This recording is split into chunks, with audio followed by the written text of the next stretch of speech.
ტრამპის 100 დღე. ინდოეთი და პაკისტანი შეიარაღებული კონფლიქტის ზღვარზე.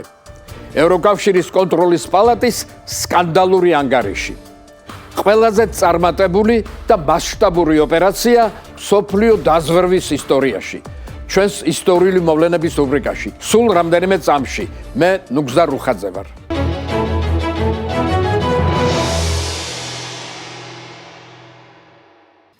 გამარჯობა. 29 აპრილი ამერიკის პრეზიდენტისთვის განსაკუთრებული დღე იყო. დონალდ ტრამპის ინაუგურაციიდან 100 დღე გავიდა. რა მოასწრო და რა ვერა ამ ხნის განმავლობაში ამერიკის 47 პრეზიდენტმა.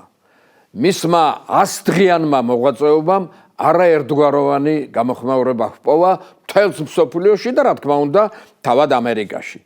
ზოგი აქებს და ზოგი აგინებს, მაგრამ ფაქტია, რომ ამერიკის ისტორიაში ტრამპი ჯერჯერობით ყველაზე ნაყოფიერი პრეზიდენტია. თუ გავითვალისწინებთ, რომ მან პრეზიდენტობის პირველივე დღეს 26 განკარგულებას მოაწერა ხელი. პარადოქსია, მაგრამ ამავდროულად ბოლო 10 წლების მანძილზე ის ამერიკის ყველაზე არაპოპულარული პრეზიდენტიცაა. შიდა და გარე პრობლემებისადმი მისმა არატრადიციულმა მიდგომამ არამხოლოდ ოპონენტებთან, პარტნიორებთანაც დაძაბა ურთიერთობა.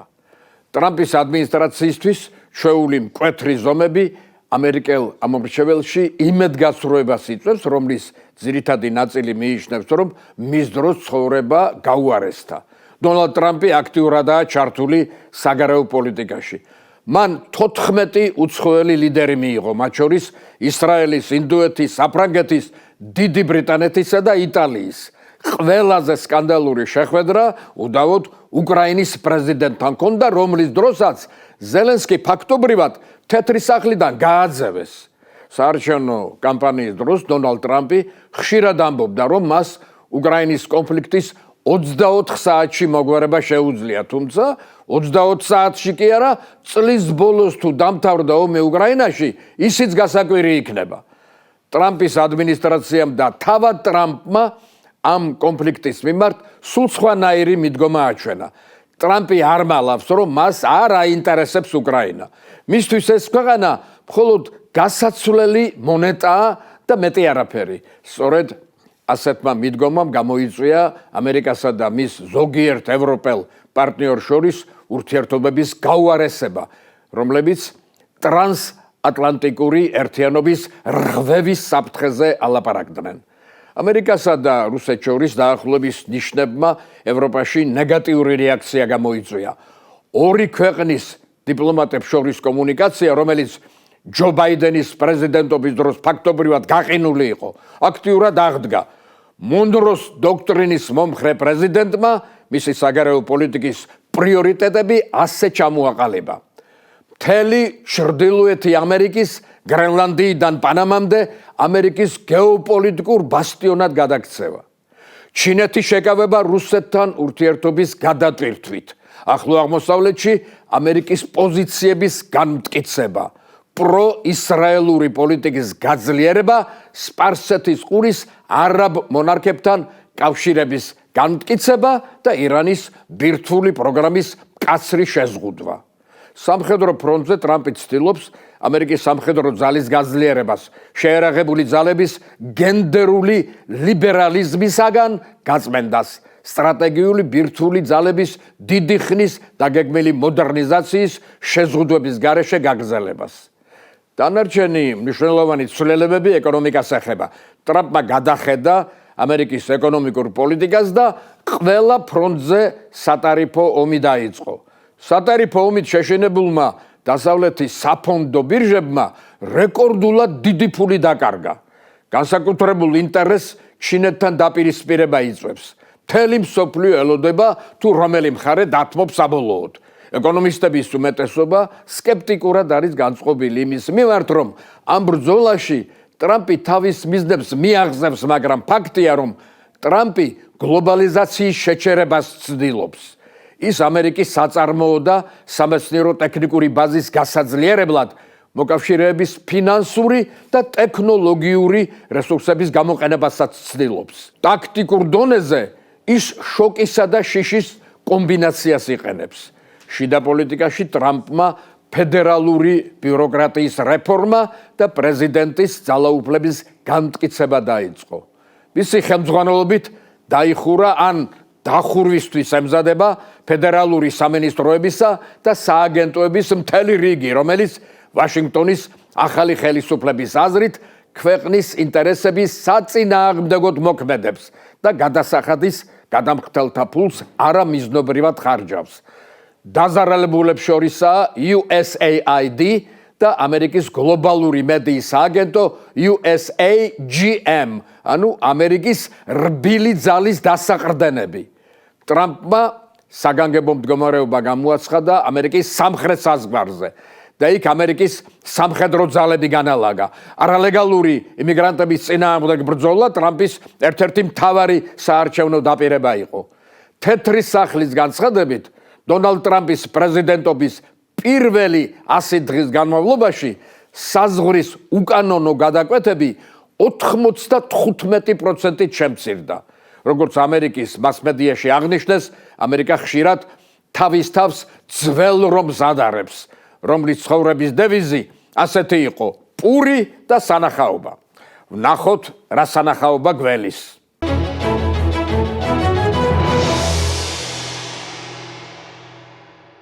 ინდოეთში ქაშმირის რეგიონში მომხდარმა ტერაქტმა და ამის შედეგად განვითარებულმა მოვლენებმა შეგვახსენა, რომ უკრაინის ომის და ახლო აღმოსავლეთის დაძაბულობის გარდა დღევანდელ მსოფლიოში კონფლიქტის სხვა კერებიც არსებობს. ჩრდილოეთ ინდოეთში, ჯამუსა და ქაშმირის რეგიონის ქალაქ პაჰალგამაში რამდენიმე შეიარაღებულმა პირმა ტურისტების ჯგუფს ცეცხლი გაუხსნა, რომლის შედეგად 26 ადამიანი დაიღუპა.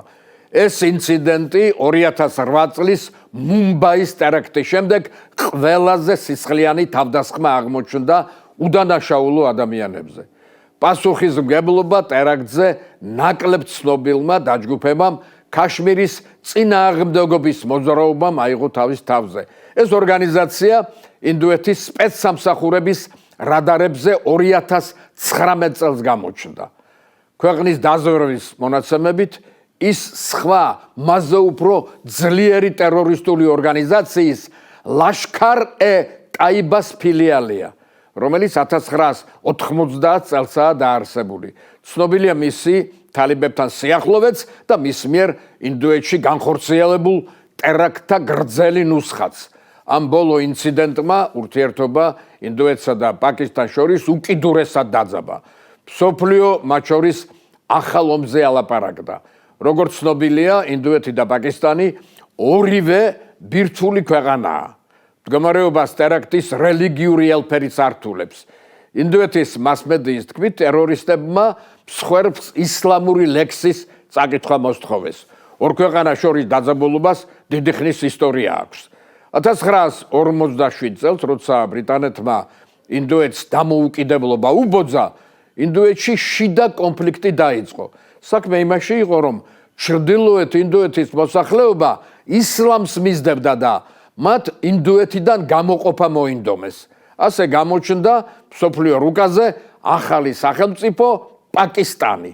ინდოეთსა და პაკისტანს შორის კონფლიქტის მთავარი მიზეზი იმთავითვე დაუდგენელი საზღვრები იყო, ხოლო მისი ეპიცენტრი ქაშმირის რეგიონი აღმოჩნდა, რომელიც გეოპოლიტიკურად ორივე სახელმწიფოსთვის უმნიშვნელოვანეს ტერიტორიას წარმოადგენს. მათ ქაშმირის გამო სამჯერ იომეს 1947, 65 და 71 წლებში, თუ სათვალავში არ მივიღებთ მცირე სასაზღვრო კონფლიქტებსა და შეხლა შემოხლებს, რომელიც ყოველთვის ხდებოდა და ხდება. ინდოეთსა და პაკისტანს შორის ქაშმირზე გამავალი საზღვარი დღემდე არაა დადგენილი. 22 აპრილის ტერაქტის შემდეგ ორ ქვეყანას შორის მდგომარეობა ყოველდღე იძაბება. მათ ერთმანეთს საჰაერო სივრცე გადაუკეტეს. მესაზღვრეებს შორის კი რამდენიმე შეტაკება მოხდა. ინდოეთის ხელისუფლება პაკისტანისგან ტერორისტების დასჯასა და ბოდიშის მოხდას მოითხოვს, რომლის არ შესრულების შემთხვევაში ინდოეთი პაკისტანს მდინარე ინდის გადაკეტვით ემუქრება. მდინარე კი პაკისტანისთვის წყლით მომარაგების მთავარი რესურსია. პაკისტანის მთავრობამ ინდოეთის მოქარაზე თქვა, რომ მდინარე ინდის გადაკეთვა ომის დაწყების ტოლფასია. ახლა მთელი მსოფლიო მარჩიელობს დაიწყება თუ არა დიდი ომი ორ მეზობელ ქვეყანას შორის. ბუნებრივია, ომი არცეც არ აძლევს ხელს. პაკისტანში პოლიტიკური და ეკონომიკური კრიზისია. ინდოეთი მოწადინებულია ჩინეთის ძლიერი კონკურენტი გახდეს. ომი კი ორივე მხარეს გააპარტახებს. ომის დაწყება არ დაწყება, რა თქმა უნდა, მსოფლიოს დიდ აქტორებზეცაა დამოკიდებული. უპირველეს ყოვლისა, ჩინეთსა და ამერიკაზე. მოკლედ, პაკისტან-ინდური კონფლიქტის ესკალაცია ყველასთვის დიდი და რეალური მუქარაა.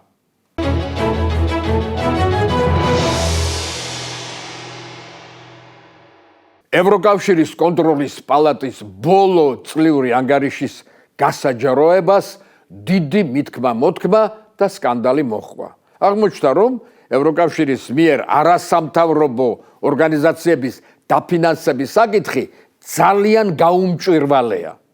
ანგარიშში აღნიშნულია, რომ არასამთავრობო ორგანიზაციების დაფინანსებაზე 2021-23 წლებში ევროკავშირმა 7 მილიარდ ევროზე მეტი დახარჯა, მაგრამ დღემდე გაურკვეველია, რაზე და რატომ დაიხარჯა ამ თანხის უდიდესი ნაწილი. ხარვეზების აღმოსაფხრელად კონტროლის პალატამ ევროკავშირის ხელმძღვანელობას არასამთავრობო ორგანიზაციების დაფინანსების კანონის გამკაცრებისკენ მოუწოდა.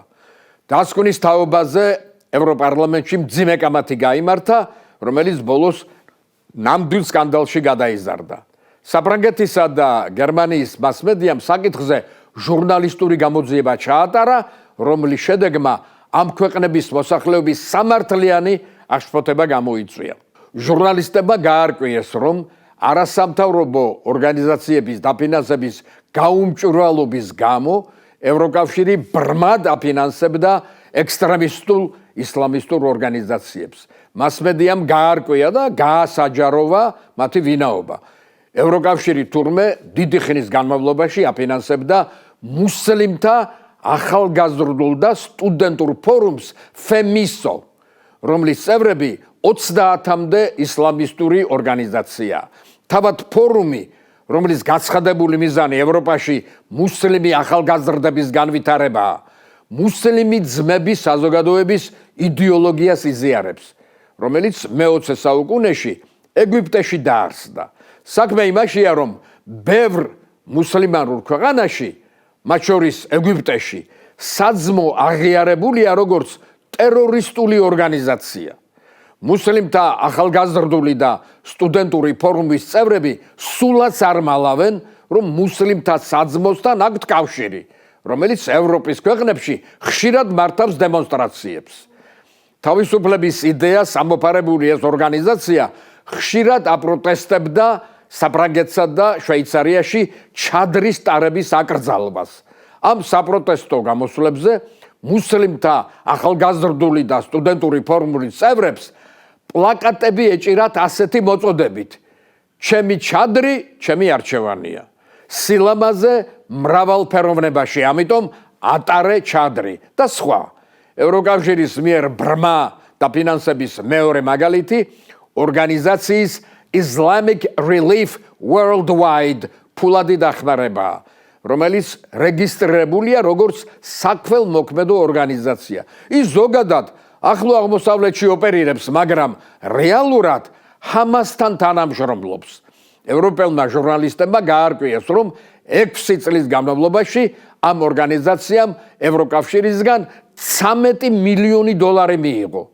ჟურნალისტურ გამოძიებაში ბევრი ამდაგვარი მაგალითია, მათ შორის თურქეთის გაზიანთეფის ისლამური უნივერსიტეტის დაფინანსება, რომელიც 2022 წელს ევროკავშირის ერაზმუსის პროგრამის წევრი გახდა. ეს ევროკავშირის მთავარი საგანმანათლებლო პროგრამაა, რომლის ეგიდით არაერთი უმაღლესი სასწავლებელი ფინანსდება. 2024 წლის ბოლოს ევროკავშირმა ეს უნივერსიტეტი ამ პროგრამიდან გარიცხა. როგორც გაირკვა, უნივერსიტეტში რადიკალური ისლამის იდეოლოგიას ასწავლიდნენ. აღნიშნული ჟურნალისტური გამოძიების შედეგებმა ბევრი ევროპელი პოლიტიკოსი და საზოგადო მოღვაწე აღაშფოთა. ისინი ევროკავშირს არასამთავრობო ორგანიზაციების მიმართ მეტი კონტროლისკენ მოუწოდებენ. როგორც ცნობილი ფრანგული გამოცემა Le Figaro წერს, ფული, რომელიც ევროკავშირის ღირებულებების დამცველ ორგანიზაციებს შორის უნდა განაწილებულიყო, რეალურად რადიკალურ ისლამისტურ ჯგუფებს ერგო. ისინი კი ევროპის მთავარი მტრებია.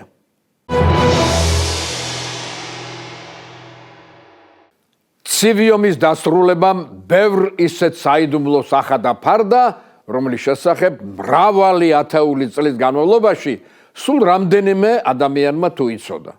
ნატოს მიერ ორგანიზებული საიდუმლო ოპერაცია კოდური სახელწოდებით გლადიო, ცივი ომის დროინდელი დასავლური სტრატეგიის ერთ-ერთი ყველაზე ეფექტური პროექტი იყო. როგორც ცნობილია, მეორე მსოფლიო ომის შემდეგ საბჭოთა კავშირმა მთელი აღმოსავლეთ ევროპა თავისი გავლენის ქვეშ მოაქცია, რამაც ამერიკისა და ბრიტანეთის ლიდერებს აფიქრებინა, რომ ომის შემდეგ ძალამოკრებილ საბჭოთა სახელმწიფოსთან დაპირისპირებას თავიდან ვერ აიცილებდნენ. დასავლეთის ქვეყნები კომუნიზმის გავრცელების შიშმა შეიპყრო. გაჩნდა შეგრძნება, რომ საბჭოეთთან შესაძლო ომს ისინი ვერ მოიგებდნენ. მეორე მსოფლიო ომის შედეგად დასავლეთის სამხედრო ძლიერება დაეცა, რომლის აღდგენა წლები სჭირდებოდა. საბჭოთა ექსპანსიონიზმთან გასამკლავებლად დასავლეთმა მზადება ჯერ კიდევ ნატოს შექმნამდე დაიწყო. სწორედ მაშინ წარმოიშვა გეგმა, რომელსაც მოგვიანებით ოპერაცია გლადიო დაერქვა. დასავლეთის ქვეყნების ვარაუდით, ომის შემთხვევაში საბჭოთა კავშირი ევროპის დიდ ნაწილს დაიკავებდა. საპირწონედ პარტიზანული ომი უნდა დაწყებულიყო, რომელსაც გლადიოს საიდუმლოდ გაწვრთნილი საჯარისო ნაწილები წარმართავდა. თავდაპირველად ამ საიდუმლო ოპერაციას Stay Behind ერქვა. ეს იყო სამხედრო ტაქტიკა, რაც მტრის ზურგში საბოტაჟსა და პარტიზანულ ომს გულისხმობდა. ომის დროს ამ ტაქტიკას ნაცისტური გერმანიაც იყენებდა და მოკავშირეებიც. გლადიოს გეგმის მიხედვით დასავლეთ ევროპის თითქმის ყველა ქვეყანაში შეიქმნა თავთავიანთი სახელწოდების მქონე საიდუმლო ჯარი. იტალიურს გლადიო, ანუ ძველ რომაელთა ორლესული მოკლე ხანჯლის გლადიუსის სახელი დაერქვა. ნატოს ხელმძღვანელობას ეს სახელწოდება მოეწონა და თავიანთ საიდუმლო ოპერაციას Stay Behind-ის ნაცვლად გლადიო უწოდეს. გლადიო იმდენად გასაიდუმლოებული ოპერაცია იყო, რომ მის შესახებ მხოლოდ 20-ოდე ადამიანისთვის თუ იქნებოდა ცნობილი. ოპერაცია 3 ნაწილისგან შედგებოდა. პირველი, ბელგიის ქალაქ მონსში განლაგებული საიდუმლო კომიტეტი გახლდათ. სხვათა შორის ნატოს გენშტაბი დღემდე იქაა განთავსებული. მეორე, ნატოს სპეცდანიშნულების ჯარების წარმომადგენლობა იყო, რომელიც ომის დროს საიდუმლო სამხედრო შენაერთებს უხელმძღვანელებდა. მესამე ნაწილი ჯარისკაცებისგან, ანუ საომრად გაწვრთნილი რიგითი მოქალაქეებისგან შედგებოდა. ცალკეულ ქვეყანაში ამ საიდუმლო რაზმებს სახელმწიფო სამხედრო დაზვერვა ხელმძღვანელობდა. საიდუმლო რაზმების წვრთნა ამერიკისა და ბრიტანეთის სპეცდანიშნულების შენაერთებმა იკისრა. ინგლისში მათთვის საგანგებო სამხედრო ბაზა იყო გამოყოფილი. 1951 წელს უკვე მთელ დასავლეთ ევროპაში მოქმედებდა საიდუმლო სამხედრო დანაყოფების ქსელური სისტემა, იარაღის ფარული სამარხებით, სადაც დიდძალი ტყვია-წამალი ინახებოდა. საიდუმლო შენაერთების წევრები მშვიდობიან მოსახლეობას წარმოადგენდნენ, რომლებიც ორმაგ ცხოვრებას ეწეოდნენ. ერთი მხრივ ჩვეულებრივი კანონმორჩილი მოქალაქეები იყვნენ, ყავდათ ოჯახები და ჰქონდათ სამოქალაქო სამსახური. მეორე მხრივ გაწვრთნილი მეომრები იყვნენ. ომის შემთხვევაში მათი საქმე პარტიზანული ომის წარმოება იყო. წლების განმავლობაში ამ ოპერაციის მიზანი ერთგვარად შეიცვალა, რაც დასავლეთ ევროპაში კომუნისტური იდეოლოგიის გაძლიერებამ გამოიწვია. 1960-იან წლებში ევროპელი ახალგაზრდობა კომუნისტურმა იდეებმა გაიტაცა. იტალიაში, საფრანგეთსა და საბერძნეთში კომპარტიის წევრები პარლამენტშიც კი იყვნენ არჩეულნი. ევროპელმა მემარცხენე რადიკალებმა მარქსისტული ტერორისტული ორგანიზაციები შექმნეს, რომელთა შორის გამორჩეულად ძლიერები იტალიაში წითელი ბრიგადები და გერმანიაში წითელი არმიის ფრაქციები იყო.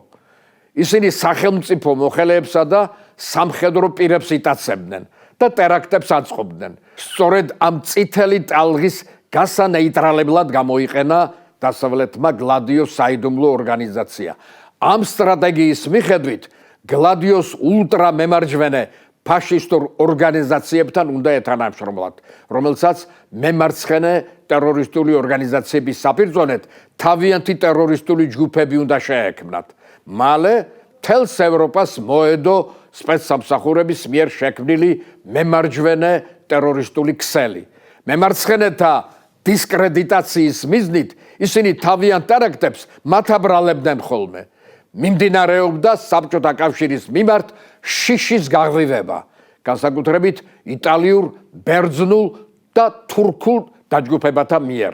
1980 წელს ტერაქტი ბოლონის ვაგზალზე და იტალიის პრემიერ-მინისტრის ალდო მოროს გატაცება სწორედ იტალიურმა მემარჯვენე საიდუმლო ჯგუფმა განახორციელა, რაც დიდი ხნის განმავლობაში მემარცხენეებს ბრალდებოდა. საბერძნეთში გლადიოს დახმარებით სამხედრო ელიტამ მემარცხენეთა ძალები გაანეიტრალა და სამხედრო გადატრიალება მოაწყო. თურქული გლადიო თურქ გენერლებთან ერთად 1990-იან წლებამდე ფაქტობრივად ქვეყანას მართავდა. თურქეთის deep state შეგვიძლია ვუწოდოთ მათ ახლა. ამ საქმეში მათ ნაციონალისტური პარამილიტარისტული ორგანიზაცია ბოსქურთი, ანუ რუხიმგლები დაეხმარა. ის პოლკოვნიკმა ალ-ფარსლან თურქეშმა დააარსა, რომელმაც სამხედრო მომზადება ამერიკაში გაიარა და თურქული გლადიოს პირველი ხელმძღვანელი გახდა. რუხმა მგლებმა 1970-იან წლებში თურქეთში არაერთი ტერაქტი განახორციელა. 1980-იანი წლების ორ სამხედრო გადატრიალებას სწორედ მათ დაუჭირეს მხარი. მხოლოდ ცივი ომის დასრულების შემდეგ მოეფინა ნათელი ოპერაცია გლადიოს საიდუმლოს.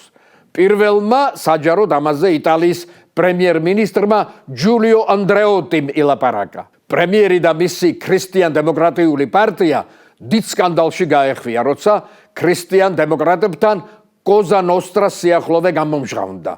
ანდრეოტის სასამართლოზე სახალხოდ მოუწია ახსნა, რომ ეს ურთიერთობა საიდუმლო ოპერაცია გლადიოს ნაწილი იყო.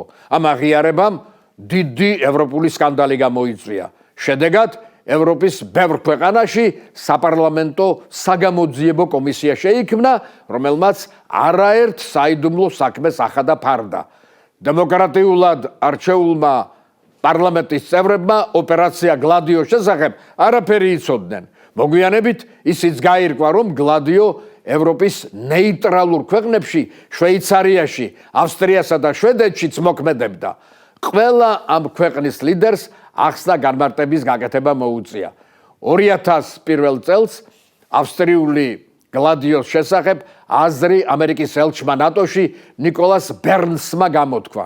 მიზანი კეთილშობილური იყო, მიზანი სწორი იყო, ავსტრიის დახმარება. ევროპის მაშინდელმა ლიდერებმა უფრო დიდი სკანდალი თავიდან ასაცილებლად ეს საქმე სამუდამოდ მიჩქმალეს. იმაზე თუ რა დიდი როლი ითამაშა ოპერაცია გლადიომ დასავლეთის ისტორიაში, რეიგანის დროინდელი CIA-ის დირექტორის საჯარო კომენტარი მეტყველებს. უილიამ კეისიმ გლადიოს ოპერაციის შესახებ ჟურნალისტებს განუცხადა, რომ ეს იყო ყველაზე წარმატებული და მასშტაბური საიდუმლო ოპერაცია მსოფლიოს დაზვერვის ისტორიაში. დღეს ასე დავამთავრებ, მადლობა ყურადღებისთვის. მე ნუგზარ უხაძე ვარ და მომავალ შაბათამდე გემშვიდობებით. ნახვამდის.